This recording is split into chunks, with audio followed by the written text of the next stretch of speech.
বন্ধুরা, আজকে আমি মটনের রেসিপি আপনাদের সাথে শেয়ার করব। তো সেই মটন আমি বাজার থেকে নিয়ে আসার পরে ভালো করে ধুয়ে কুকারে দিয়ে একটু সেদ্ধ করে নিয়েছি।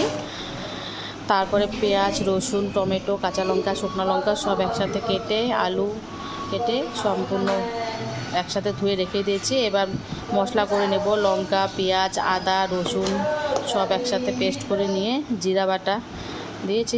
এখানে তেলে ফোড়ন দিয়ে দিয়েছিলাম শুকনো লঙ্কা, রসুন, তারপরে লবঙ্গ, এলাচ, তেজপাতা ফোড়ন দিয়ে ভালো করে আলুগুলো ভেজে, পেঁয়াজ ভেজে মাংসগুলো কুকারের থেকে একসাথে কষিয়ে দিয়ে ভালো করে কষিয়ে নিয়েছি। কষিয়ে নেওয়ার পরে তারপর এখানে জল দিয়ে দিয়েছি। দেখুন মাংসর লাল লাল ঝোল কিন্তু মোটামুটি রেডি হয়ে গেছে। এবার ফুটে আসার পরে আমি সেখানে একটু ঘি দিয়ে দিয়েছিলাম। তো আমার মাংস একদম ডান হয়ে গেছে। আজকের এটাই রেসিপি। ভালো লাগলে লাইক, কমেন্ট, শেয়ার পাবেন। Bye bye.